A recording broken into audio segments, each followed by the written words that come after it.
All right. 5, 4, 3, 2. Take the Wrestling Podcast coming to you on May 26, 2022. I'm your host, Ernest E.J. Christian, alongside Mikey B. And no Joe Lopez tonight, apparently, I guess. We'll see. It's calling sick already. But we do got Big Jim, James Neese, on the pod tonight, as always. Hey, buddy. The newest member. He's not a returning guest. He's the newest member of the show. He's just there. I'm fourth man. He's no. So he's a Savio Vega of this podcast officially. He's just there. No. He's there. No. Who's That's not me. Who's Ding? That's not me. that wasn't me. I'll tell you right now. That was me.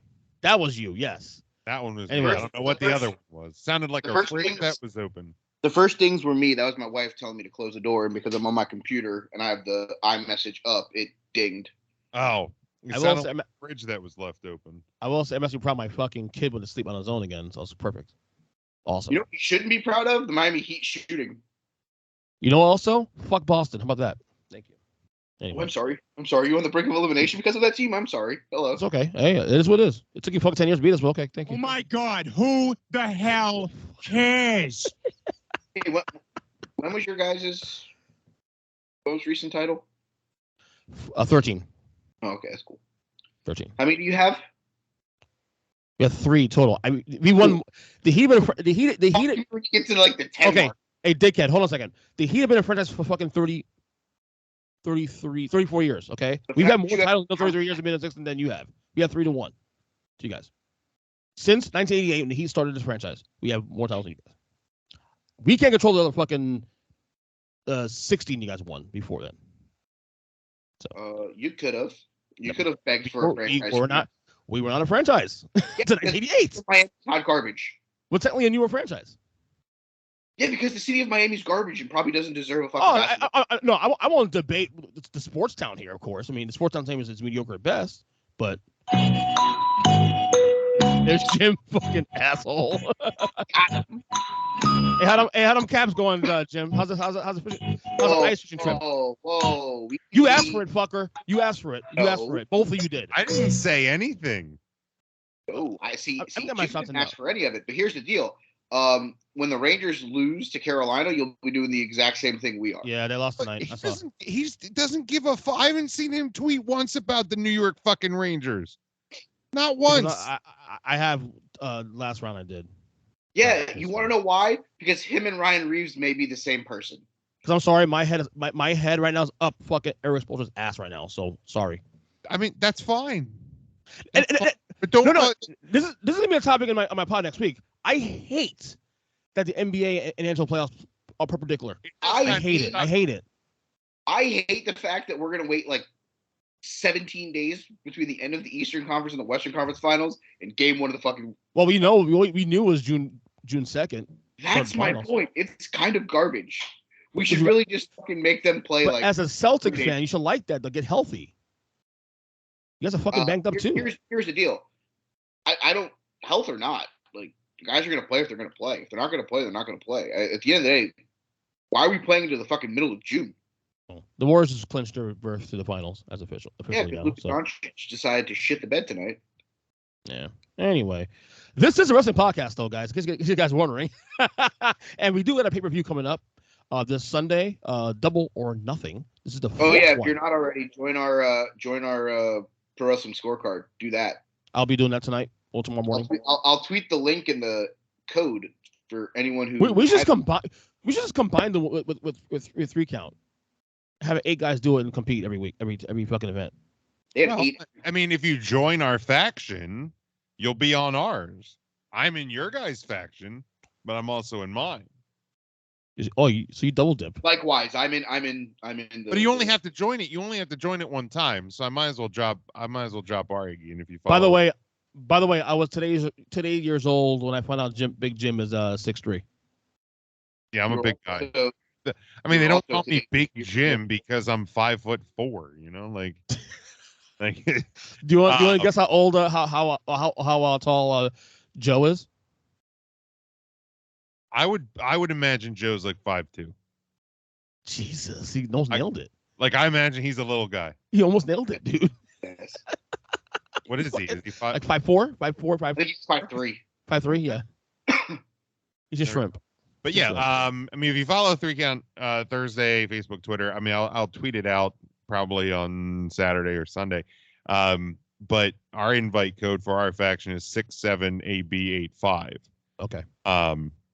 So you only have to do that once, and then you're in. So then whenever you fill them out on the website, it automatically populates to any of the factions on there that you have joined. I'm in the 3CT faction. I'll join that this weekend. Because I'm a good fan of their show. Unlike someone here Oh, wait. that wait, the Mets wait a have a second. shot at making Hold the play. on. I pay for the Patreon monthly. He does. What are you talking about, Mike, right now? I will for the give her. Patreon. I've cleared my schedule to be on their show. You're too worried about a regular season Heat game where they lost by I 20. anointed them as the Go best fuck wrestling yourself. podcast on the planet last year, and you motherfuckers got fucking jealous with that shit. I'm a multi-time guest. You can't even make an appearance. Get on my level. I don't They got time. want me I don't got to time. go. I love I that you got guys are time. fighting over who's. You make time, motherfucker. You don't invite me, bitch. They don't want you, bitch. It's an open invitation. Well, it's pretty much an open invitation. Dude, by But- the way, can I get Ryan on the show soon? Ask Ryan. I'm not his handler. I Okay, mean, I'm let's sure get he Ryan would on the do show. it. At, At RYN Eagle or Ryan Miller.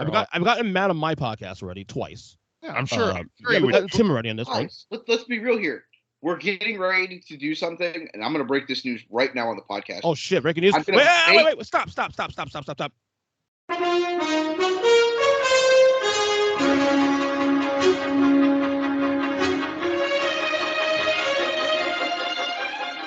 Break it. The month of June is going to be tournament month on the 3 Count Take 3 show. I'm going to force the 3 Count guys to join this. We're going to either do, and I'm going to let them make the decision because I want them to be a part of this. We're either going to do the worst title design tournament that I've come up with, or because the big rumor is that Sunday, Mr. Cocaine is going to announce that there might be some trios tournaments titles coming to some AEW sooner rather than later.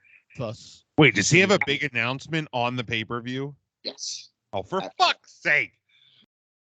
he's so. I fucking want to weird. do, and this is the thing, I want to do a 32-team bracket, 16 teams on the 3 Count side, 16 teams on the Take 3 side, and we get to the 2 winners of the brackets. They face off in the finals, and we do a super show where we decide who is going to be the first ever 3 Count Take 3 AEW Trio champions. Kind of like that. Interesting. I like We'll- either of those. We'll talk about it more off air. Let's get to Yeah, the night. Before we get started, also, what's that drink of choice, Michael? I have a truly fruit punch. Publix unsweet iced tea. Ooh, IPA, Broken Skull. Skull IPA. All right, let's get to the event that is AEW Double or Nothing. It is the 4th one actually of the company's Double existence. or nothing. Double or Nothing.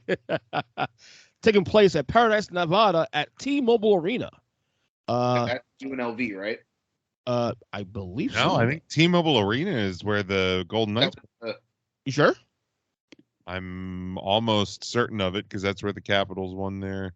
Yes, it is the home of the Las Vegas Golden Knights. Yeah, that's where the Capitals won their Stanley Cup.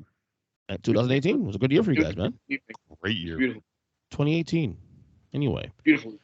we got a pre-show match actually. It is Hookhausen. The greatest pre-show match Danhausen. in AEW history. Yeah, Danhausen. I was going to say that. Danhausen and Hook versus Tony Nese and Smart Mark Sterling. Why is Hookhausen on a pre-show? They're so over right now. Okay, here's the thing, though. When you look Okay. at the rest of the show, I don't know what you bumped to the pre-show, so I think the fact that they're even getting a match. And here's the thing. They're going to do it early on the pre-show because you're going to get a lot of video packages, so it's going to be like the main dish of the pre-show. So, and to be honest with you, I love Hookhausen. They need to do a little bit more to get that. It's still new. Breakdown. It's still new. So, yeah, no, I'm okay with it, especially because I don't know that I would want the premier athlete Tony Nese and Smart Mark Sterling to take a spot on the show from probably any of the other matches there because it is who they are. But yeah, obviously send Hookhausen. I mean, Yeah, there's another Hookhausen. answer. There's no Hookhausen. I mean, let's go, man. You know what I'm saying? All right, here we go. Main show. We got the TBS Women's Championship on the line between Jade Cargill, Cargill. Jade Cargill. Cargill. God, she's so No, hot. Cargill. Versus Anna Jay. That dude. What's the name of that team again? The Baddies. The Baddie. Was it the Baddies? Yeah. It's so the bad. I like it. You know, with Kiera Hogan and Red Velvet versus Anna Jay. I mean, this is nothing. I mean, we win. We all win on this thing. Oh my god. It's Jade. There's no way she's dropping the title here. This is the part of the show you see every male in that fucking arena have a boner. Seriously, man. Except for Joe. If I go to the theater on Sunday, Mike, with you, and you see me acting a little kind of funny on Sunday, you know what's going on during the match. Even EJ's gonna be dry humping the movie seat. Just that being said, Jade Cargill for the win. Let's go.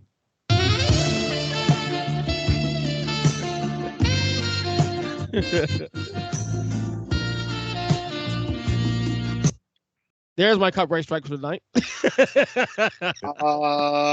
should be good. It's under 5 seconds. That's true. I hope is it 10 or 5?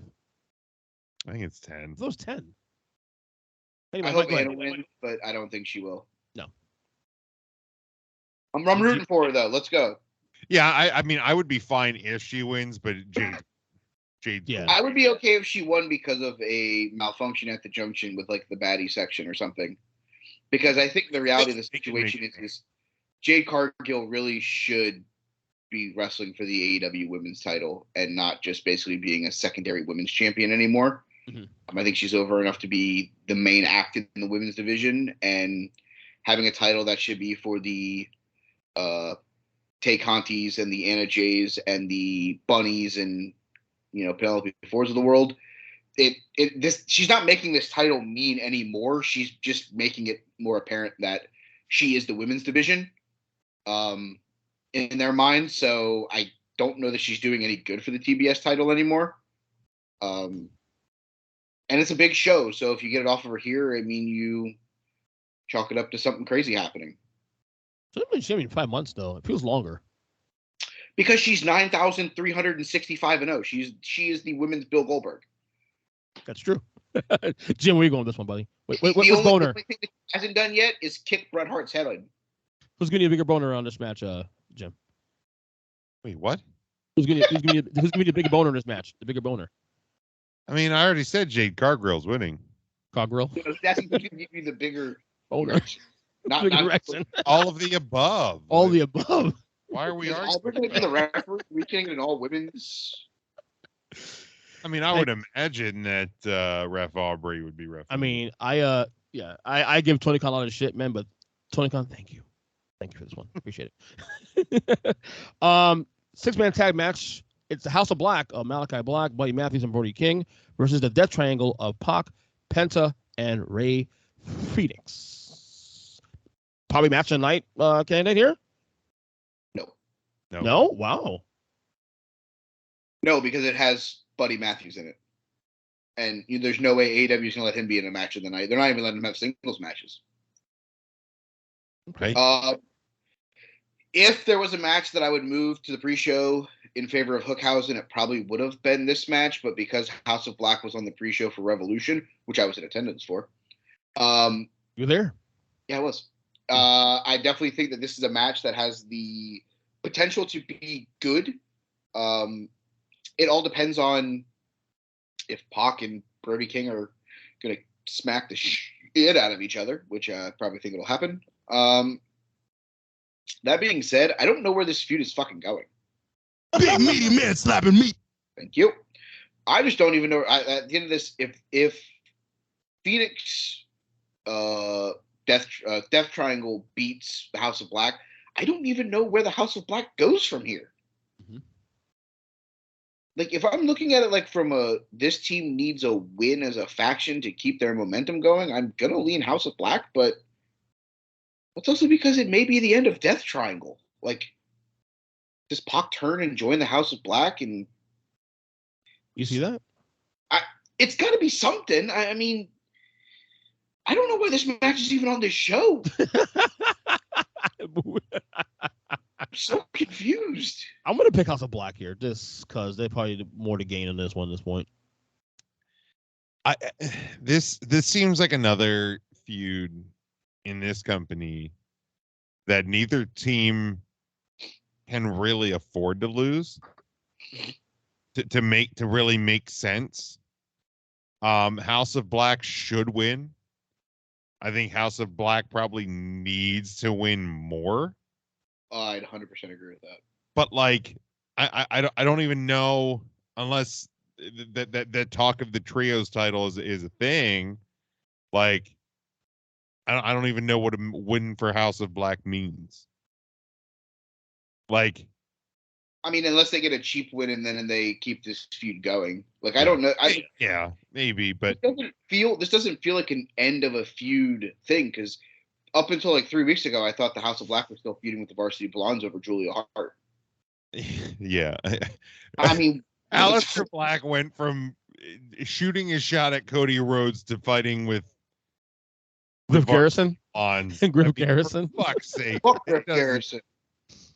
It's insane. I don't know what they're doing, but yeah, House of Black. Mike, you got House of Black too? Yeah, I Sister Mary Catholic School of the Blind. There we go. All right, tag team match here. We got the Hardys, Matt and Jeff versus the Young Bucks. And a match that should not be on this show, because the fuck are we doing? Let's just have a 7-hour car crash, because, you know, it's an AEW pay-per-view, baby. Yep. Seasonal time. I don't know. We watched Jeff Hardy lose to Adam Cole. We're going to get tassels and face paint. This match was cool back in like Ring of Honor 2012. Wow, I know. I'll take the Hardys just cause whatever. I'll take the Hardley boys, Nick and Matt. Hardly boys, Nick and Matt. I'll take Max Buck and Jeremy Buck, Generation Me. There you go. All right, Brandon Cutler's still with the Bucks. Great. Okay. We're gonna have some guy out there with a fucking cares? Phantom of the Opera mask shooting cold spray at people. Awesome. All right. That sounds like a great way to spend some money. Right?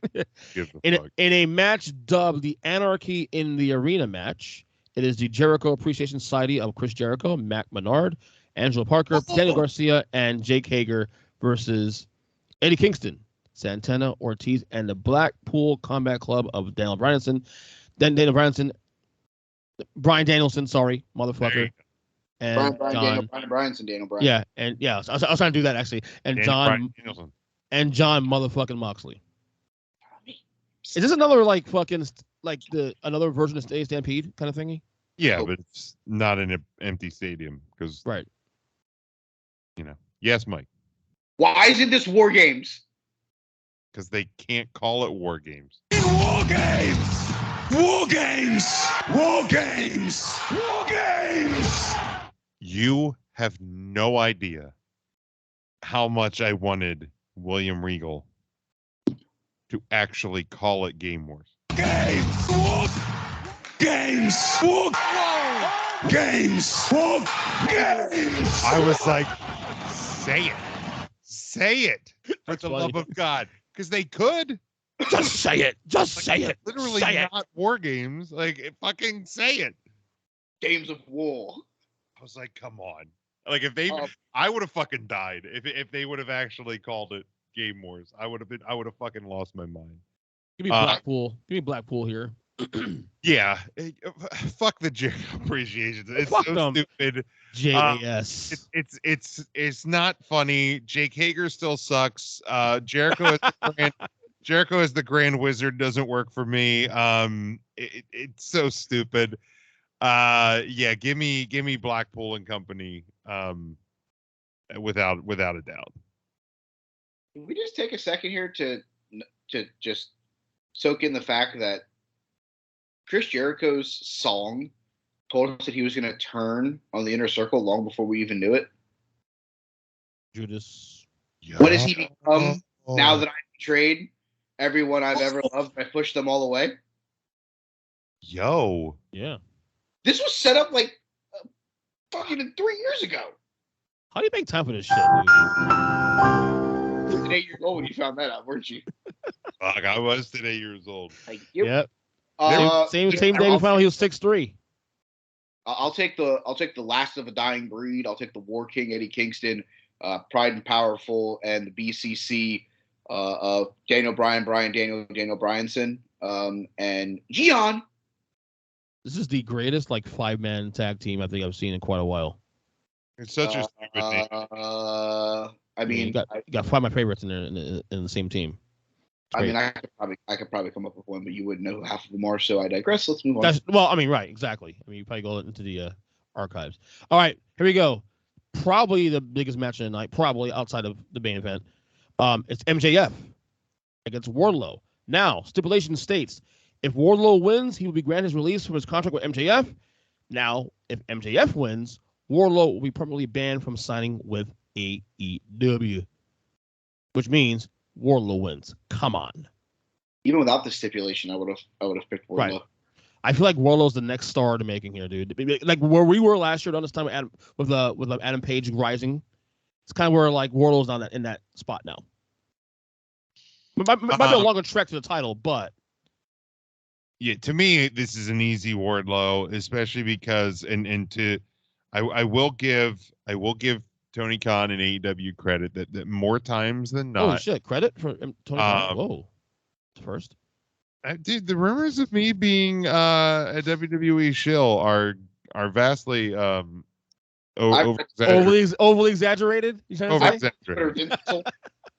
say? But to their credit, a lot of times, especially on these big pay-per-views, they give the obvious quote unquote result more times than not. So to me, it's Wardlow. I will say, if you want to go listen to this week's 3CT Live, where we preview this show, Tim and Ryan kind of bring a compelling case as to why MJF will win, but I don't buy it. It's Wardlow. I don't buy it either. Whatever it is, I'll listen to it later on tonight. But it's Warlow. Michael, who is it? This is War. Best theme song probably in the company. Well, outside Adam Cole, of course. Fucking love that fucking song, dude. Anyway, you got Britt Baker versus Ruby Soho or Chris Statlander for the Women's Owen Hart Cup tournament final. So that's reaching fast. So it means Rampage. We find out the opponent. Yeah. Okay. In any case, it's gonna be Britt Baker. I hope not, but I'd like to see Ruby or somebody get over here. I think Statlander should win the whole thing. Me too. Probably will, but I'm going to predict Statlander because I want to speak that into existence. Yeah. I hope it's Statlander. Everybody thinks it's going to be Britt Baker, so via cocaine thinking, it's going to be Ruby Soho. I'm okay with that. I'm okay with anybody but Britt Baker win. No, not with Britt. It's like to see some women get over here for once, something new. I would have much rather seen Toni Storm in the finals, to be honest with you. I finally found it because I texted to a friend of mine. We were talking about things that we were today years old when we learned just a couple of days ago. I found out for the first time that Cher, like the fucking turn back time. Yeah. Her name Cher is short for Sherilyn, which is her real name. I thought she just made up the name Cher. Interesting. But I was the more you know. I was today years old a couple days ago when I learned that. The more you know. I had to look that up because it would have kept me. It literally would have kept me awake at night. Like, what was that thing that I just learned the other Cher day? Thing, Cher. You know you're amazing when Cher pops into your fucking wrestling podcast. I love it. Anyway, we have the men's Owen Hart Cup tournament final as well too between Samoa Joe and Adam Cole. Baby. Old Bay. I think Cole wins this, but with some shenanigans. I mean, there has to be shenanigans. It's Adam Cole, right? It should be Cole. I mean, not that it. I don't know what winning the Owen Hart Cup means. Like, I guess there's been some rumors that they're going to present some sort of like honorary title, like the old green belt that Bronny Strowman won in Saudi Arabia. That's the title of death. But like I don't know what winning the cups mean, but I thought it would have been cool for the first one. For Jeff Hardy to win, considering he was literally the only person in either of the two tournaments who ever actually wrestled Owen Hart. But hey, that would make too much sense, I suppose. But Adam Cole, Bay, Old Bay.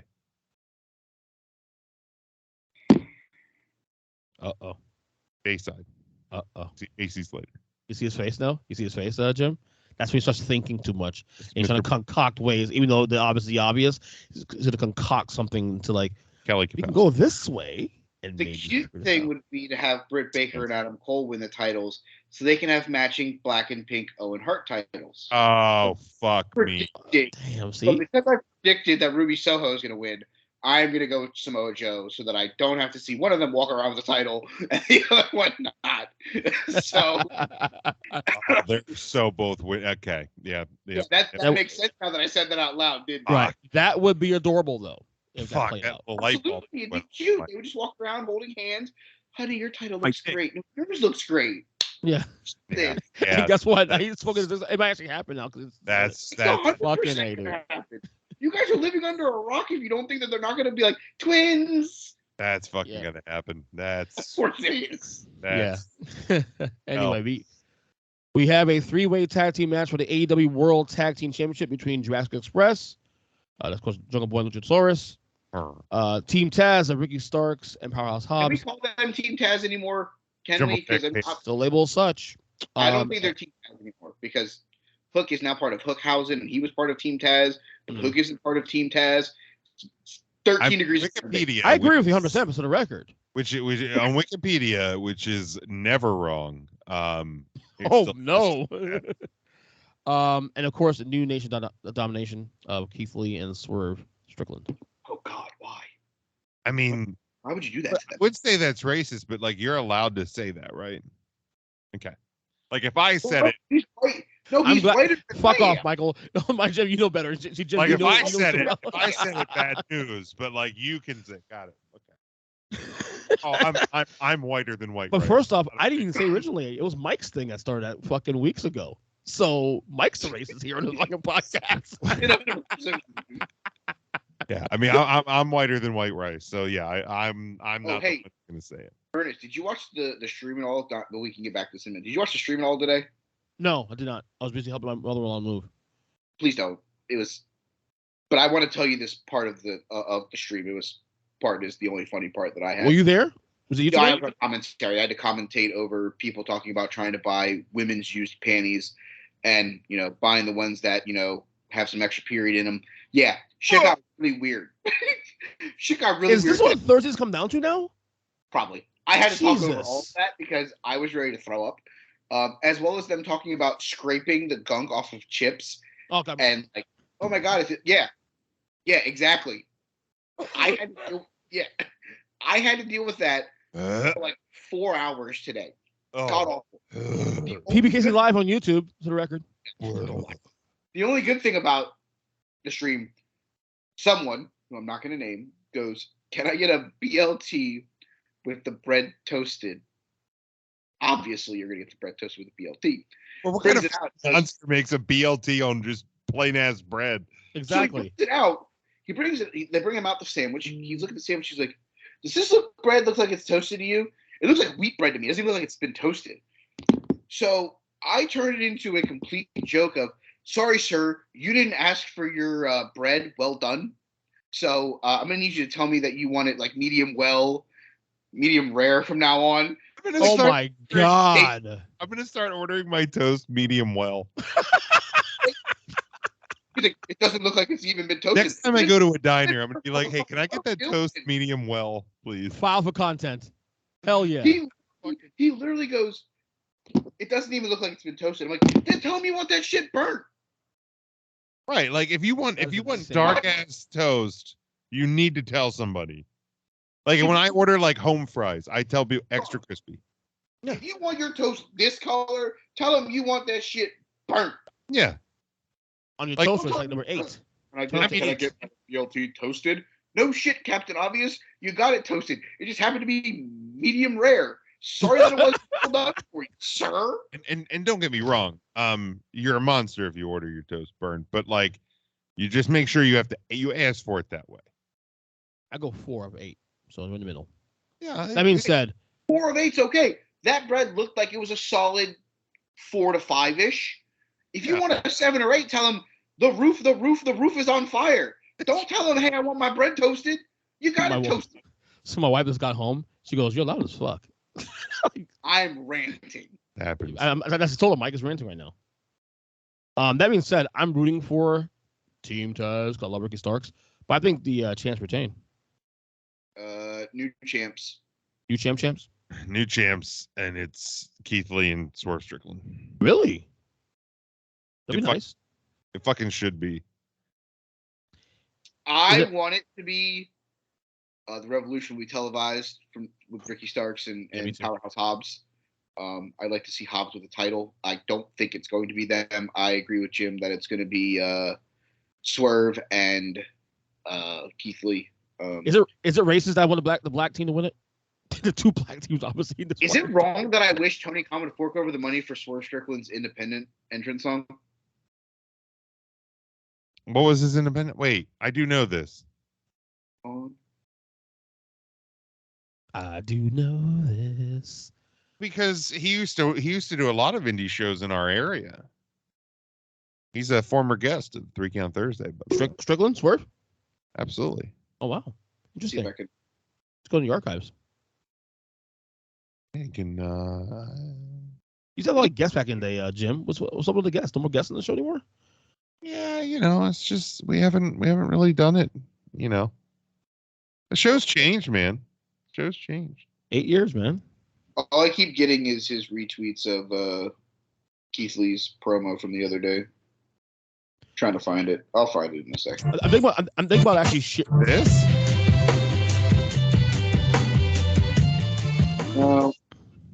It's a good song though. It's a very popular song. Oh.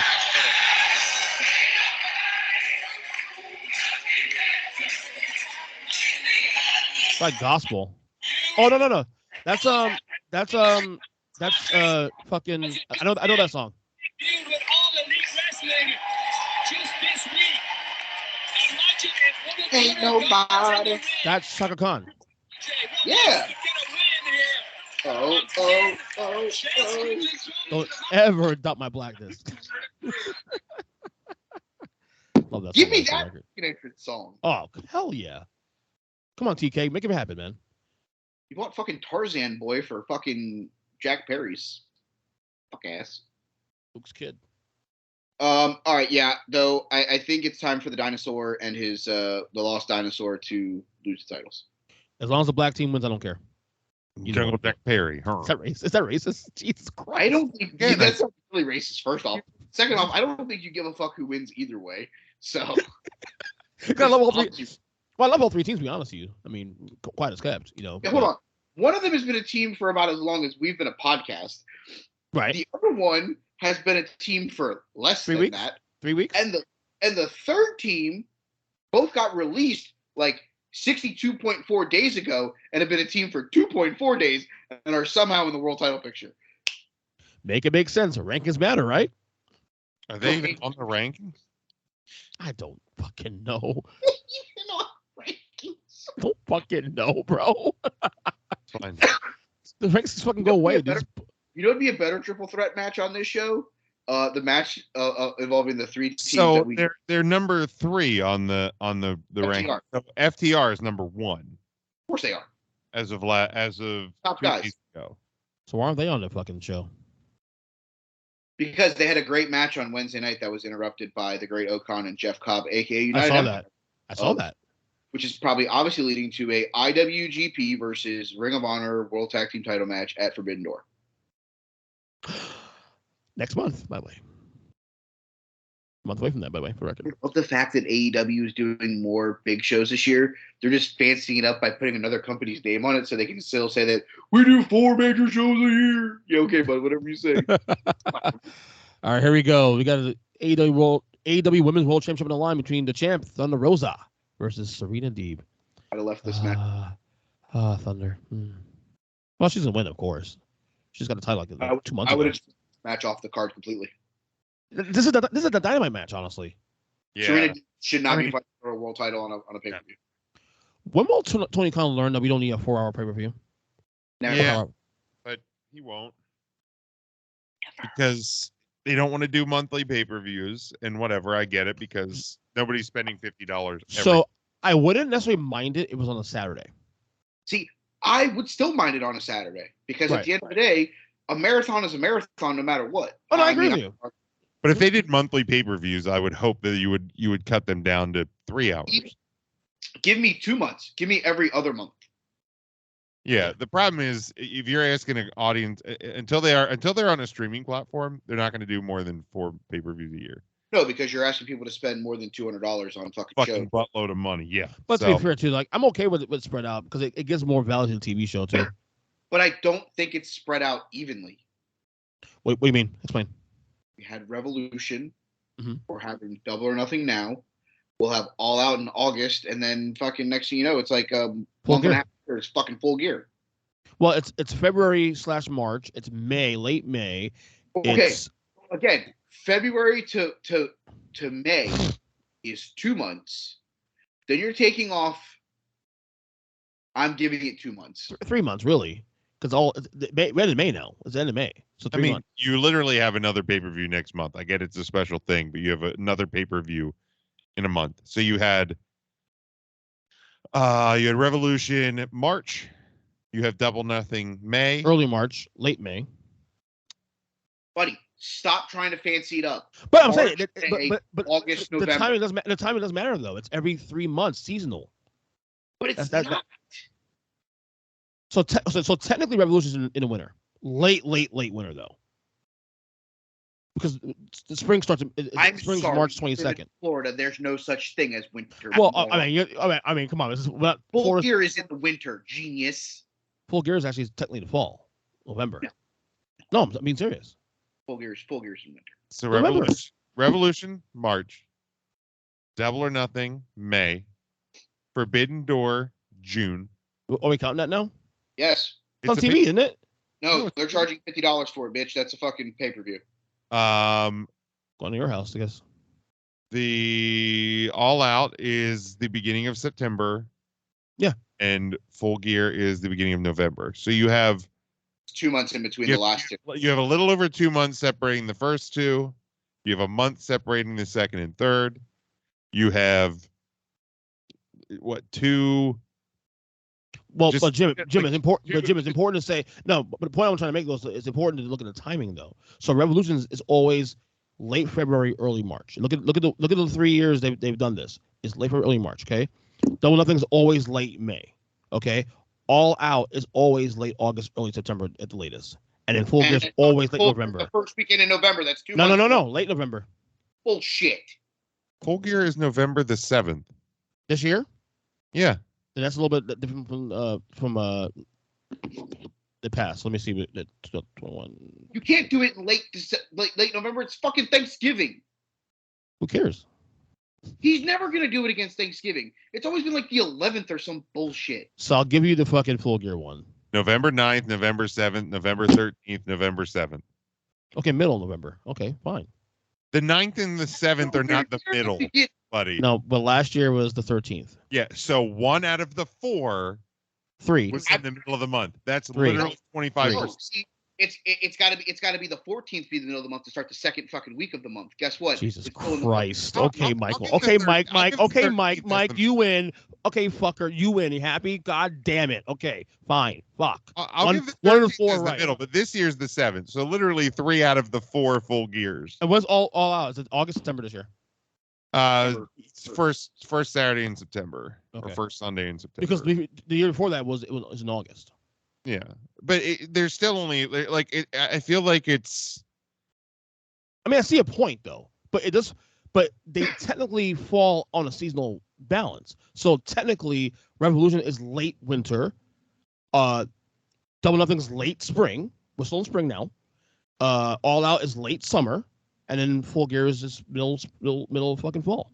The problem for me is from Full Gear to Revolution is His face. It's a long time. November, December, January, February. No, that I don't disagree with you. That I don't disagree with you on at all.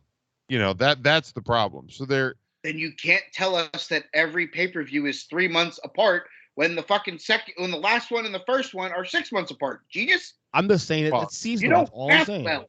I'm just doing seasonal. I said seasonal. Yeah, but what is seasonal? Fucking Sam Adams. And guess it's what? a technicality. We get it. Well, right. You're the AEW fanboy that doesn't watch AEW anyway, so it doesn't matter. That's true. Shocker. Someone trying to call out fucking AEW for their fucking retarded ass pay-per-view schedule, and the guy who doesn't watch it is like, no, it's seasonal. All right, Sam Adams. I watched a little bit of Dynamite last night. So yeah, okay, Tony. Sell him some more cocaine and Samuel Adams seasonal fucking beers. Yeah. Tell Donnie from the Wall of Thornberries to suck my ass. All right, finally, the main event. Oh, I fucking lost it. Hold on. I had to go to the. How do you not know what the main event is? Why do you have to look at CM Punk versus fucking Hangman Adam Page, AEW World Championship online. CM Punk's still unbeaten, right? No. He lost MJF. Yeah. That's right. He did lose MJF. Yeah, right. Okay. So one loss. Fanboy. This is going to be tough because obviously the Hangman Page title reign has not been the most, let's say, enjoyable, at least if you listen to the Twitter world, all that.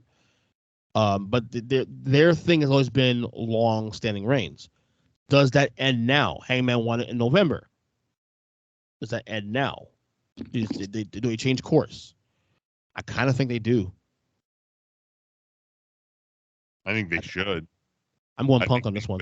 I think Punk wins. I think Phil wins it. And to me, I look at the promo from last night, where I love your you love long title runs, and is it time for him to drop the title?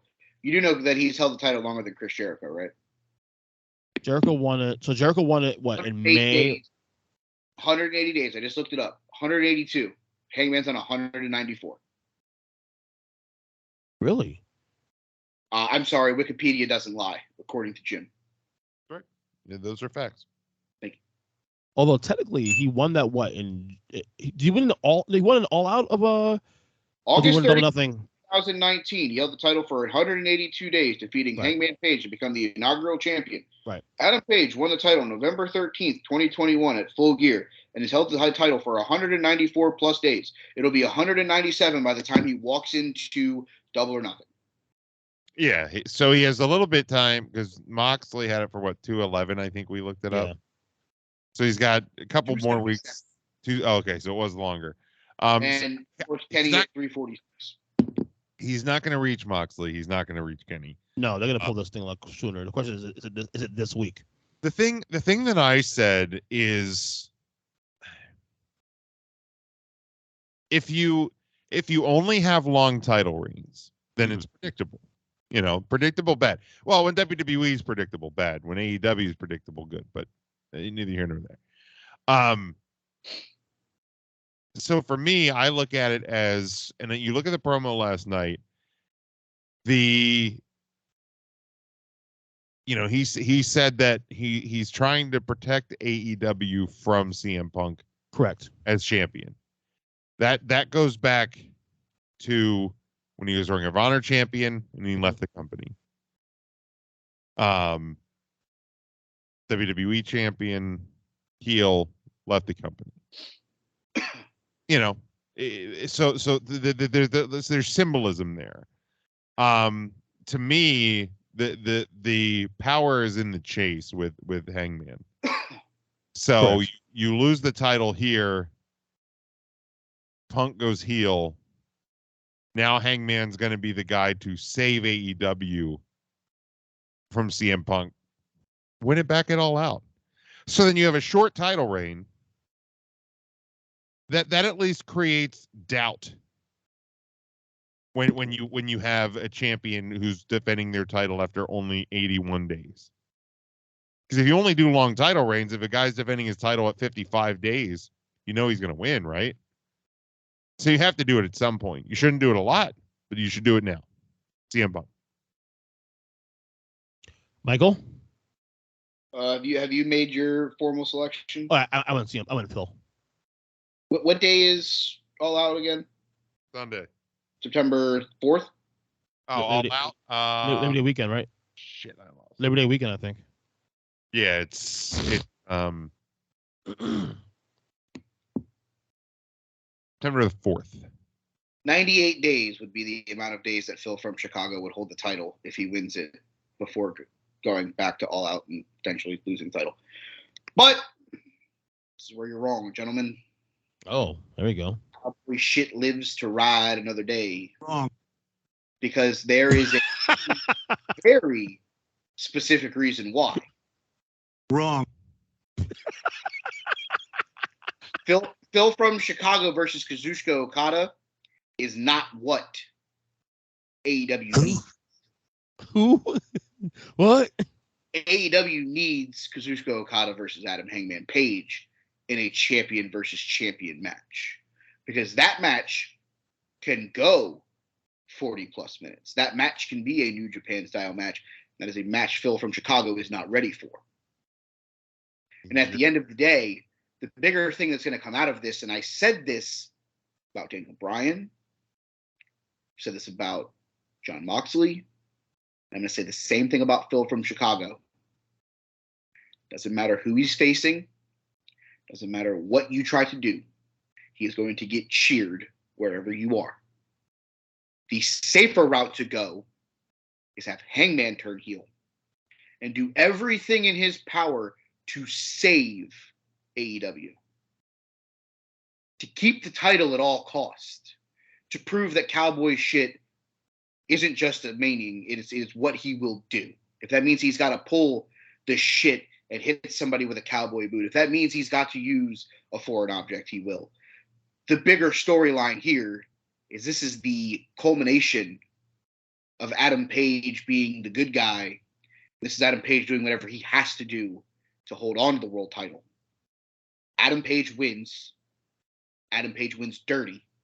He walks into Forbidden Door against Kazuchika Okada as a full-fledged heel because he's not going to get cheered against Kazuchika Okada because guess what?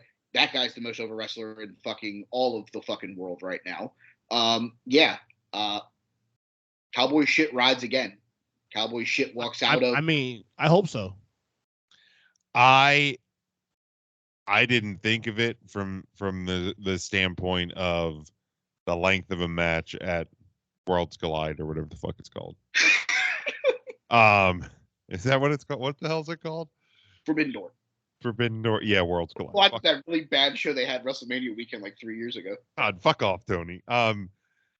Yeah, I didn't think of it from that aspect because Punk can't go probably more than 15, 20 before he's blown up. We'll find out Sunday.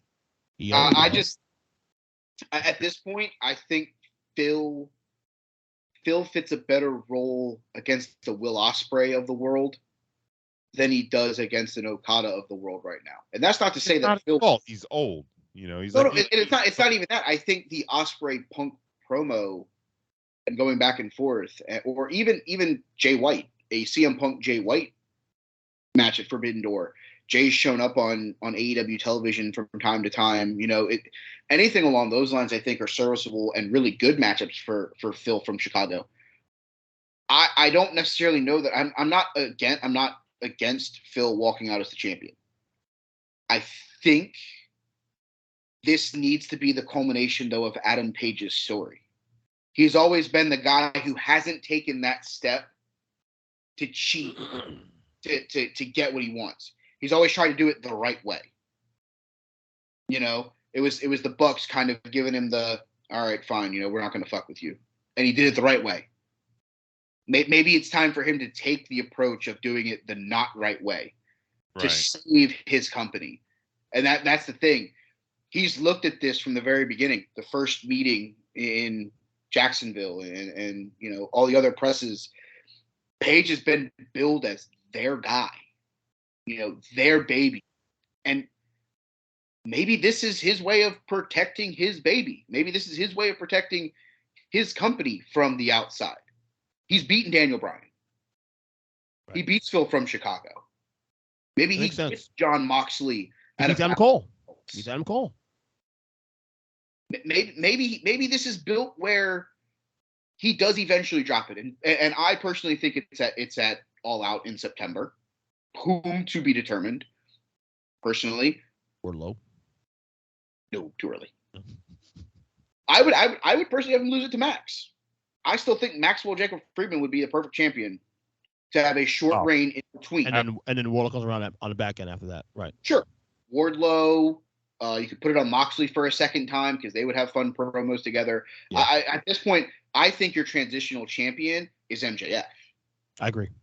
Yeah. MJF winning the title, keeping it for a couple weeks, rubbing in everybody's face, and then losing it, where he could now be like, well, what the fuck? This match wasn't sanctioned, and now he has something to sink his teeth in to have a long run to try to get back to the title. But that's a topic for another episode.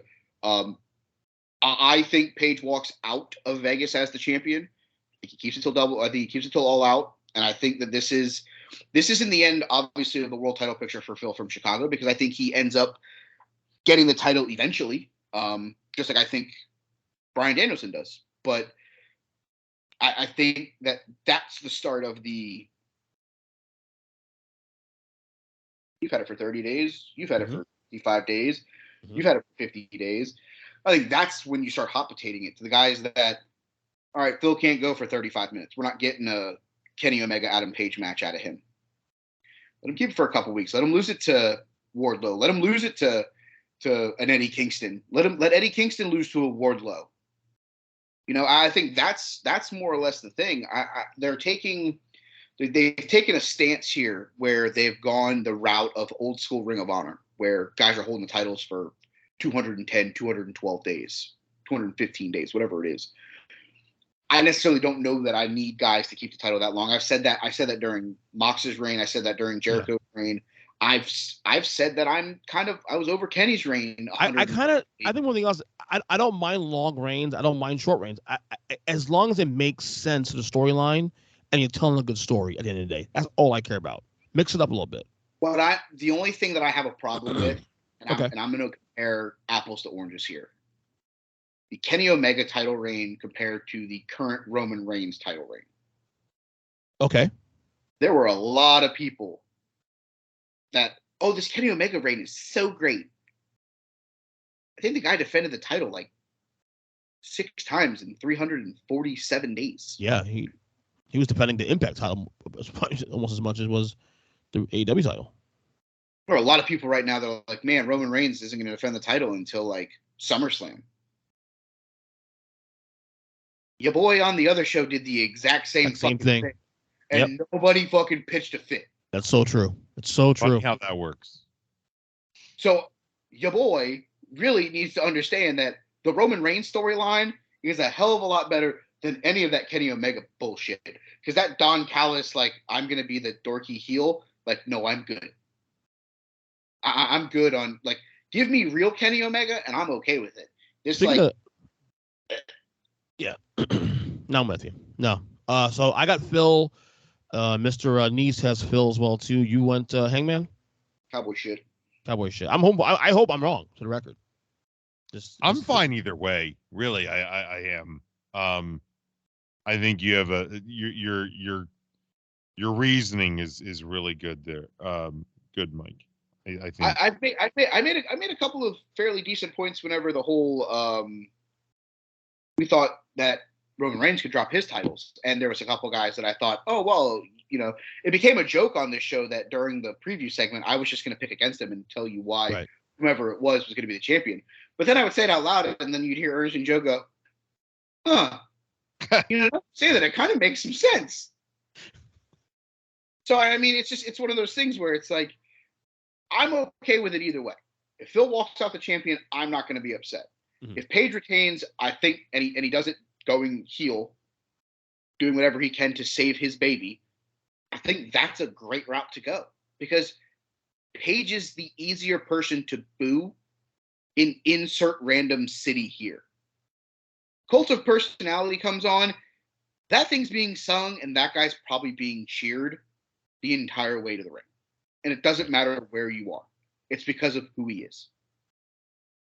Oh, sure. That's a good point. All right. Again, double nothing. This coming Sunday night, 8:00 on pay-per-view. Mike, I would say hopefully, because I'm gonna go watch with you if there's no Game 7 on Sunday. I hope, because that means you guys will be eliminated.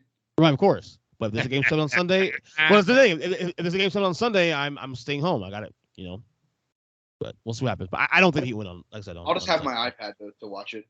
Yeah, I can't. I'm too invested. Can't do it. Anyway, I guess since Joe's not here, we decided you're going to take the. I am going to take his topic. Okay, go ahead. His topic for this week's show. Let me bring up the photo so I can, clowning on Pearl. I love it.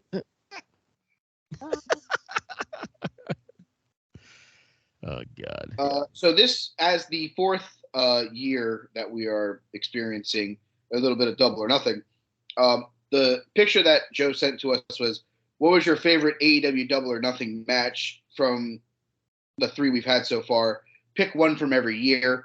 I've actually done that. I don't know if you guys have had it, or if you guys just want to pick a singular match and talk about it. He said pick. The way I interpreted it, he said pick your favorite matches from whatever, and I just took like a bunch of them that I loved from each of the events. I got a couple from like 2021. Did not understand the assignment. Yeah, but the way he interpreted it, there was something different. So. What do you mean? No, it literally says pick one from each year. What's your favorite AEW Double or Nothing match? Okay, fine. I have that too. I have the pick one for each year. Okay, Jim. Okay, Jim. Jim, it's getting fucking late. Stop. Don't fuck with me right now. Okay. I know. No. Look. I know you're 6'3" now. And you're a scary guy now. I get all that, but okay. It is late. So you don't. Why are you gonna drag it out by picking multiple matches? 2019. Let's go. Let me bitch, motherfucker. 2019 for me was Brother Rhodes, Cody, and Dustin. Yeah, that's probably it for me. Told the best story for sure. Fucking incredible.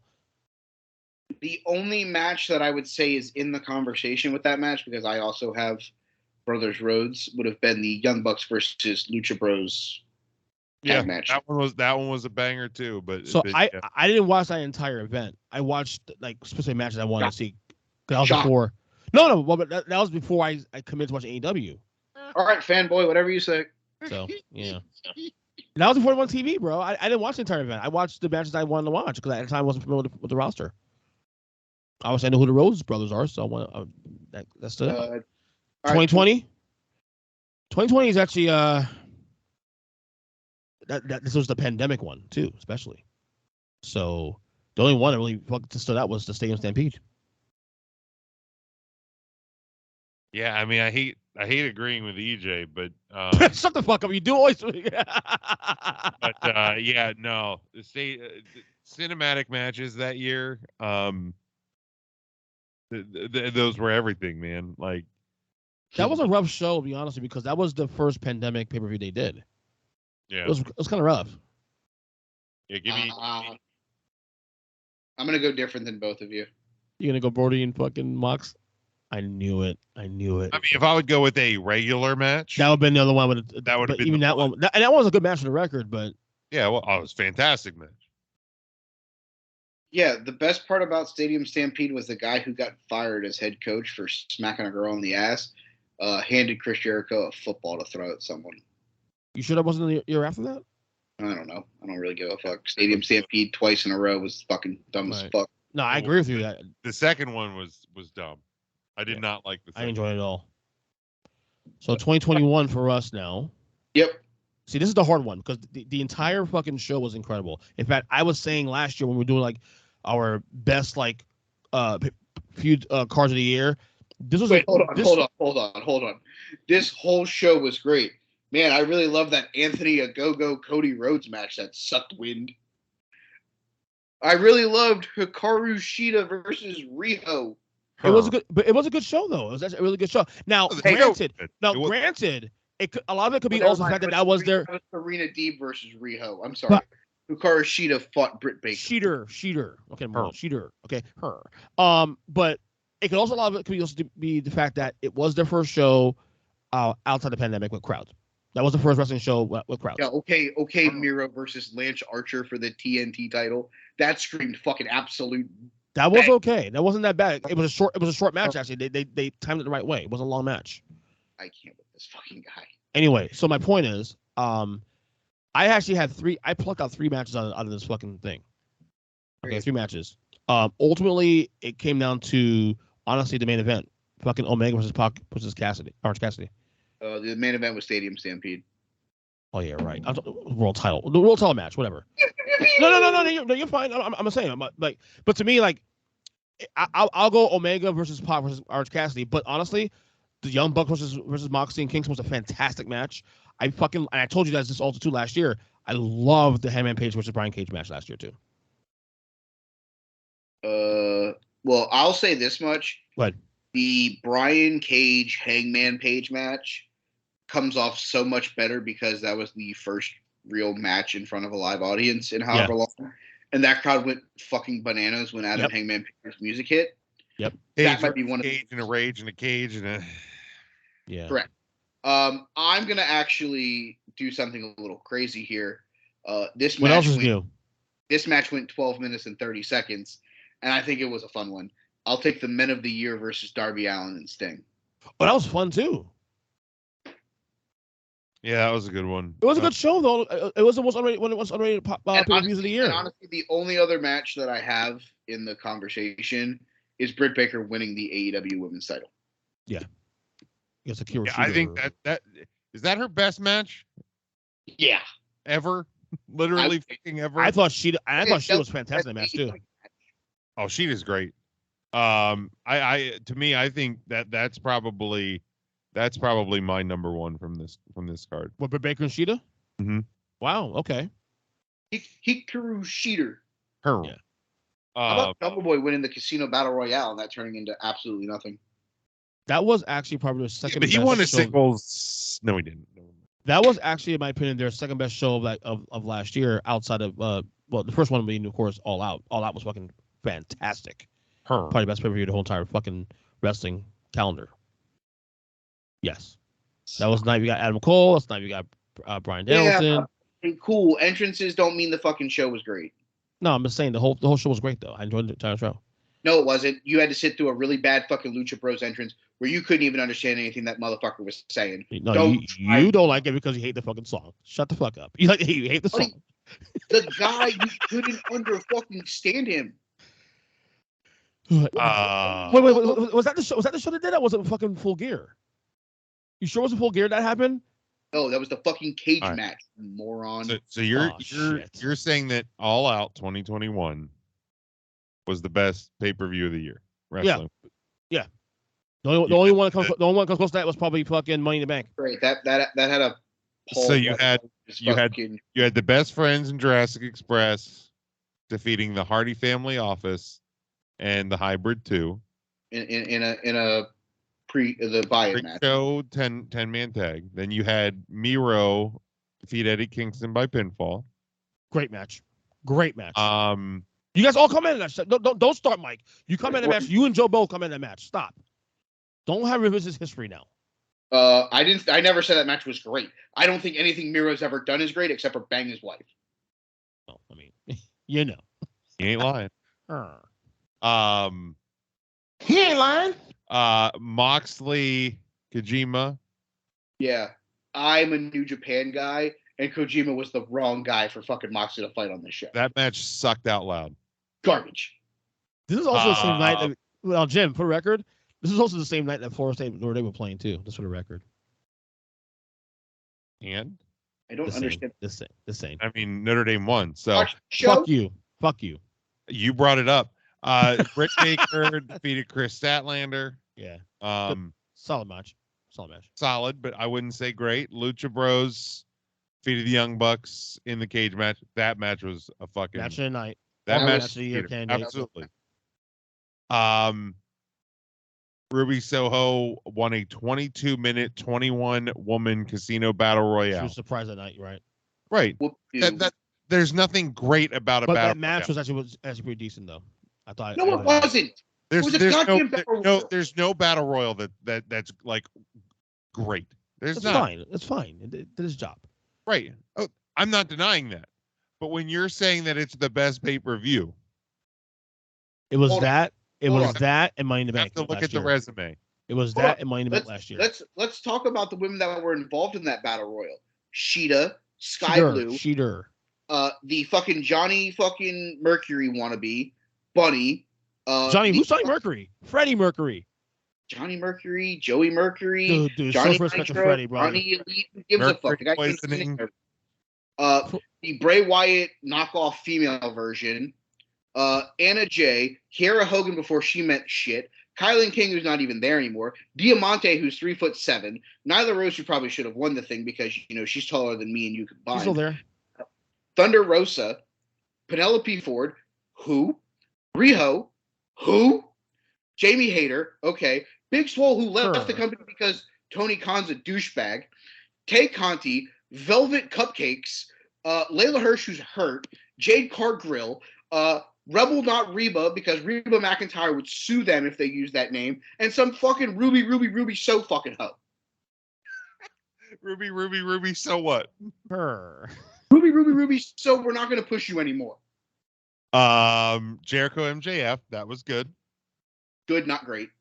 It was the best match of the 5 they did last year. Right, and that was part of the problem is by the 21 minutes at the end of that feud, I didn't give a fuck. Punk and Darby Allin, good. It was great to see Punk back in the ring. Paul White defeated QT Marshall. Okay, that's the one. Yeah, that's the fucking one that oh my, that was obviously. And then Omega Christian Cage in 21 minutes and 20 seconds. Match was good. That was a good match. Good, not great. So again, yes, you had the Danielson debut like a week before on fucking Rampage for the Impact title. Correct. They did. Dumb as well. But hey, WWE's dumb because they put guys in matches. No, but I was saying that card and Money in the Bank last year was the two best pay-per-views. I think Money in the Bank was the best. I love Money in the Bank last year. It was so good. I'll take night one of WrestleMania over this. I think last year's that one. The thing about this all out is this one had great moments. The card is not that great. That's what I'm saying. Ruby like showing there's great WrestleManias who are held up by moments. This card is held up by moments. Yeah, great moment. Ruby Soho showing up. Great moment. Phil from Chicago in a wrestling ring. Great moment. Adam Cole showing up. Brian Danielson. That okay. Yes. That's four pillars of this show, and then you look at the matches and you go, John Moxley, the card does not hold up. Hot garbage. Yeah, the match card doesn't hold it up. So I'm not detracting it as a bad show, but I personally don't sign off on it being one of the best. If you enjoyed it one of the best, that's on you. I can't sign off on it. Yeah, I'm with Jim on this one. I could put it in my top 7 of the year. Probably find a place for it in my top 5. WWE's best show of the year. No, I think WWE still had the better shows overall. I mean, WrestleMania Night 1 and Night 2, honestly, was good last year. Here's the thing people don't want to talk about. You can shit on WWE TV all you want. Their pay-per-views, question. the majority of the times fucking slap. I would say since 2019 when I started watching again, I would say I enjoy about 85% of the pay-per-views they put on. They show up for pay-per-views. No doubt about that. Like I remember Extreme Rules in 2019 was a fucking fantastic show. Yeah, there's not many bad pay-per-views. No, they kill it. When it comes to pay-per-views, they fucking kill it. So I'll give them that much. They should. I mean, they're not. I mean, they've been doing it for fucking however long. Yeah. I mean, they know how to format shows properly. I mean, the reality of the situation is when you have a female battle royal on the show, why the fuck is it in the middle of the show? Yeah. Yeah, Tony needs somebody to cut the fat, man. Less is more. I agree with you on that one, that part. I I would have moved Rebel, Baker, and Statlander back a match or two. If you want a women's match in between, put this before the fucking cage match. Let the crowd fucking completely cool off, because you went from Jon Moxley and Kojima, which was a shithole, to Britt Baker, which was a hot match, to then setting up a steel cage for another banger. The fact that the Battle Royal was more like a, oh my God, I need to go take 5 minutes to like drench the sweat off of my ass from how good that cage match was. Yeah, they don't know how to set up a card and pace the show. Because no, they're terrible at that. That's one thing I will say. They are terrible. All at that. White versus QT Marshall should not have been your quote co-main event. It shouldn't have been on a It's paper. been a show and big move. Period. That's a Dynamite match at best. Rampage at best. Fucking, it's barely a dark evolution, dark match. Thank you. I was gonna say, Exactly. don't disrespect Rampage like that. That's definitely a dark elevation dark. No chance. I mean, Rampage cards aren't bringing in people to watch at 10 o'clock on a Friday or whatever time they 5:30 in anymore. because of basketball. Yeah. All right. But yeah. If fucking the Big Show on, like, WWE would bring out the Big Show on a Monday Night Raw, and people like, why is this fucker getting airtime? Yet they're fine with him getting 3 minutes on a pay-per-view. Fuck off. 3 minutes, but then it took him 7 minutes to walk to the fucking ring. Well, I'm a Paul White. I'm the big slow. Anyway, Jim, your topic. Yeah. So, we didn't actually even get to this on the live show this week. But obviously we all know about the Sasha saga, and one of the things I've seen discussed on social media in relation to this whole thing is whether or not WWE needs, because that's the word that's being used, needs Sasha Banks and Naomi. Does Sasha and or Naomi need the WWE? So, like, my question is, like, do either of them need each other? And really, when I look at it, no, just across the board. The closest thing to need would be Naomi needing WWE. Agreed. She doesn't even need. She could go to AEW. She could go to Impact if she wanted to, or she could pull the husband card and get right back into WWE when this whole thing blows over. But, like, she doesn't need WWE to wrestle. Sasha, to me, is already on her way out of WWE.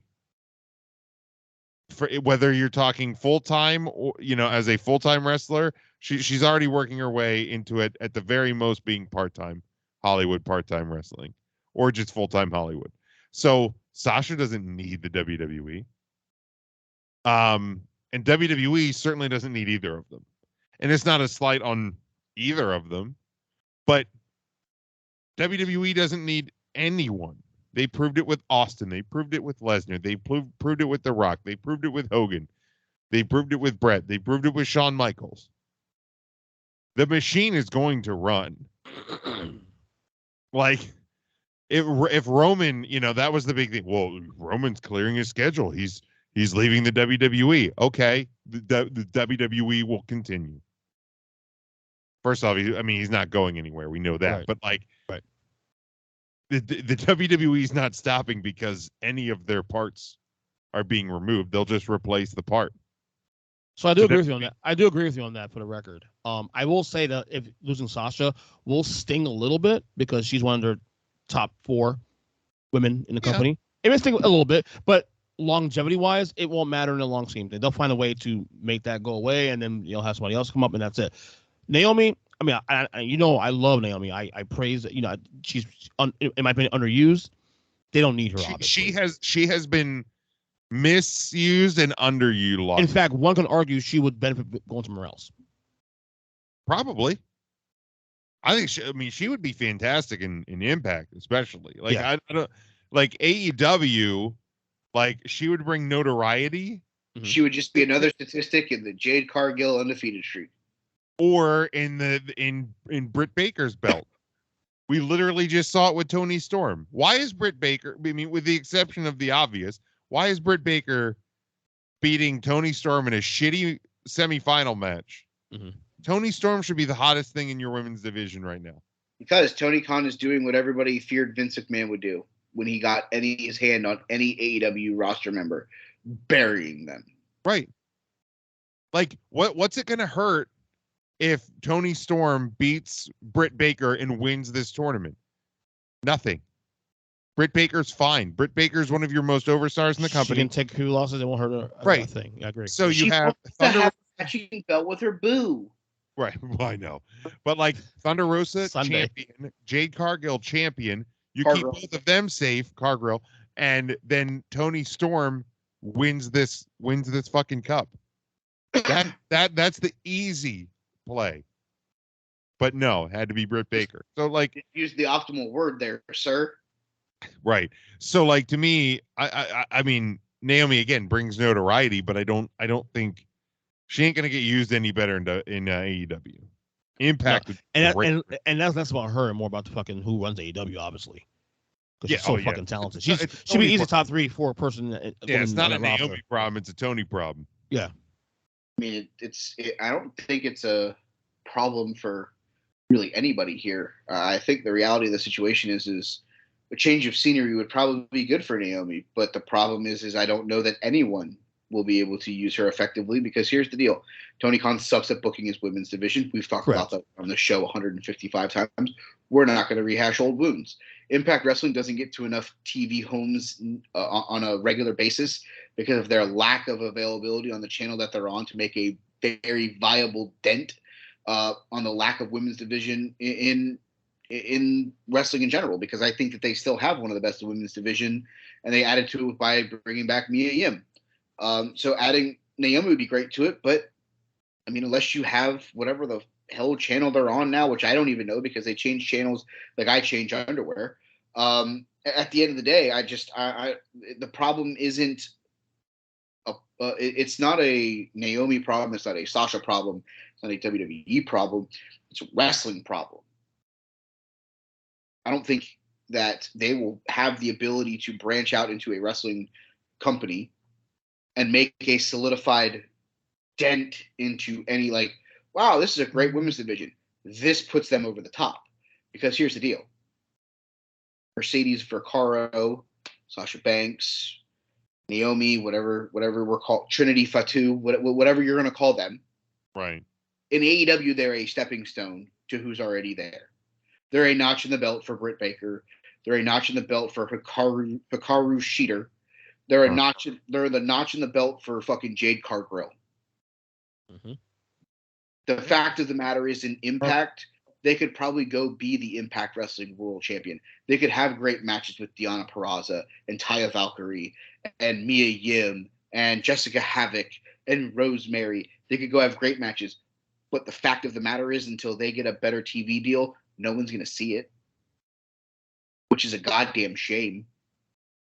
Yeah. This is true. So if Trinity wants to go step out and do dancing or be a Hollywood star like Sasha is, good luck. WWE isn't going to miss her because here's the thing.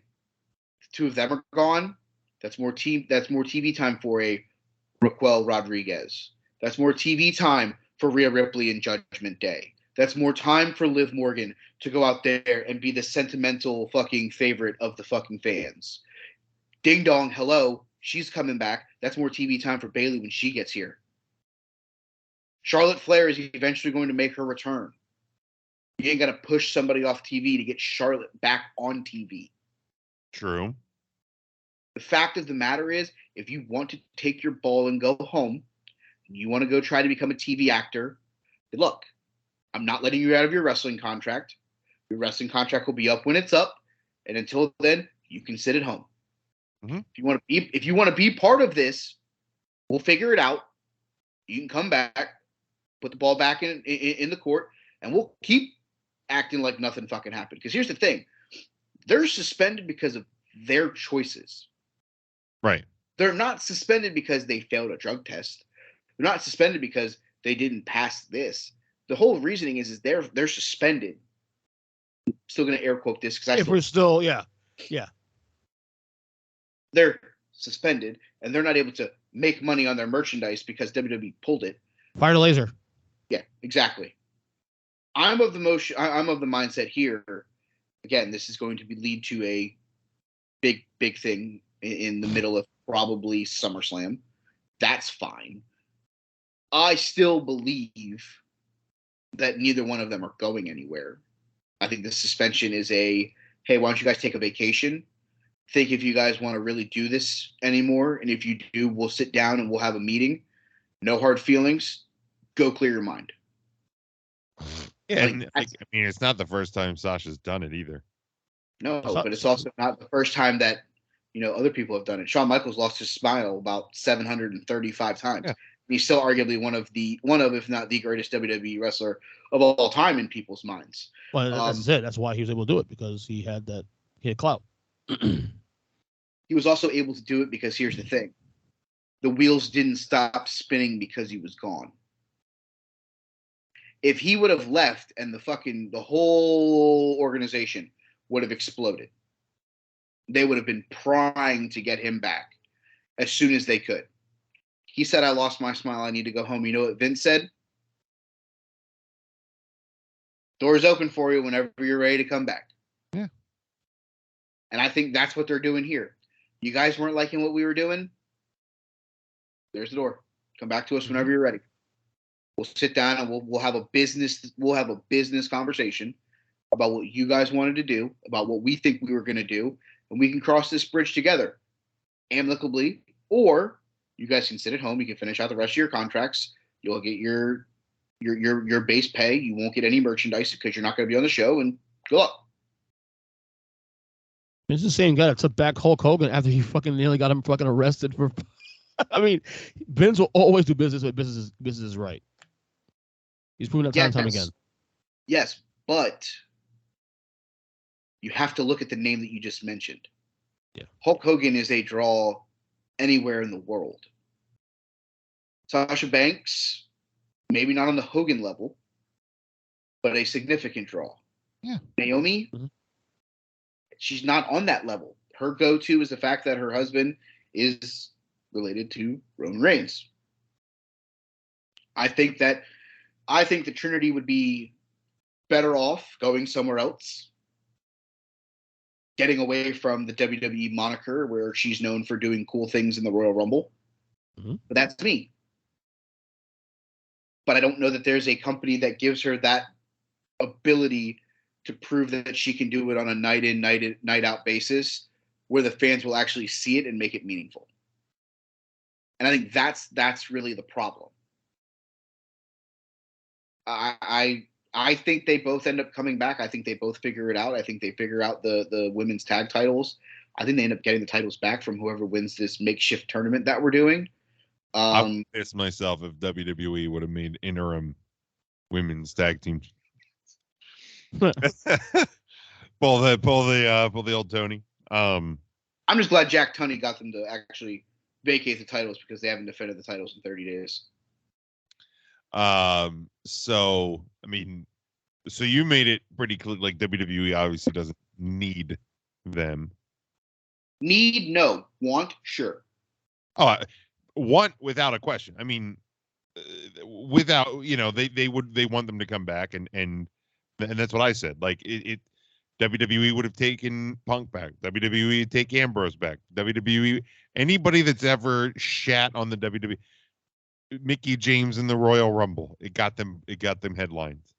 WWE will always do business because business makes money. Yeah, that's been Vince's moniker thing for years. For decades. We have non-wrestling related news. Uh-oh, what now? Hold on.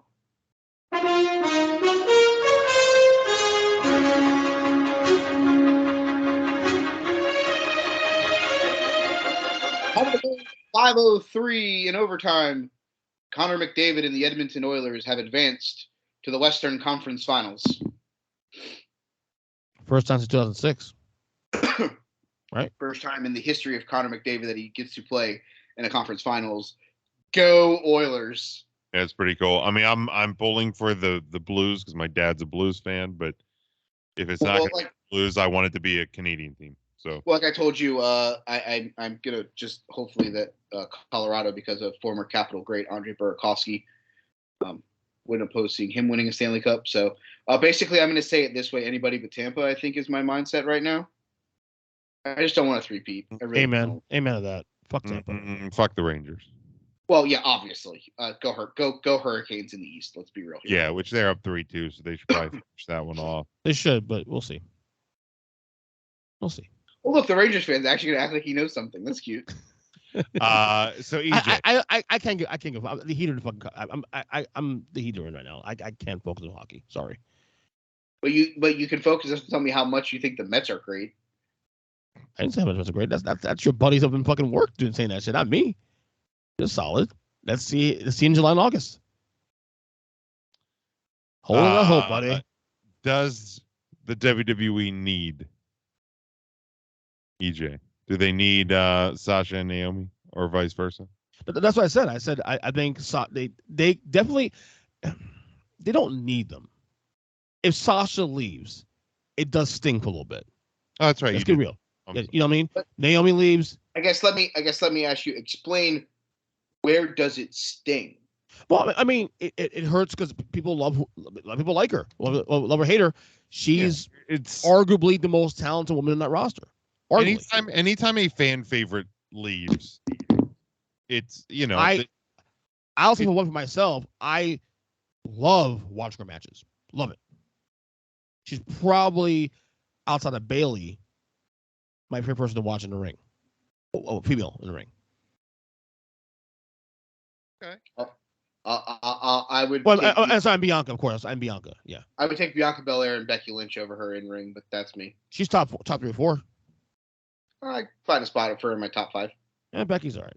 I mean, Becky's got. I actually enjoy Becky now than I did before she turned heel. So I will say that. Anyway, that's the rest of the week. Okay. I know Jimmy's gonna go to sleep soon. He has to work in the morning. This is the last week for the month of April or May. May. Definitely. Wow. It's going fast, right? Yeah. So again, these are the final nominees. Once I have that figured out, I will send the 4 of you the list for you to do the power rankings 1 through 25, so that I can determine who the wrestler of the month is. So let's see. Jim was not here last week. I went last week first, so you guys go. All right, so I will go with Jim. You can go first because I don't even know I'm taking it. Oh, I'll go with the Usos.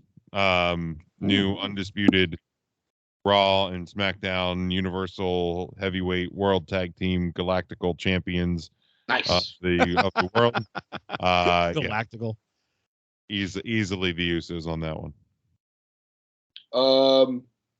My first pick. So she punched her ticket into a match for the women's title in WWE on the Raw brand. Becky Lynch for beating Asuka on Monday Night. I'm gonna go Samoa Joe. He punched his ticket to a match against Adam Cole for the Cup, the Owen Hart Cup. Jim? I will go with the still the Impact Tag Team Champions, the Briscoes. All right, so he takes the Briscoe brothers. I'm going to go out and I'm going to take the winner of the AIW Battle Royal from this past weekend that Britt Baker was at that show. I'm going to take Josh Bishop because that now sets up a match between him and, Chelsea's husband. Matt Cardona. You don't have a drop for that? No, I've been late. Shit.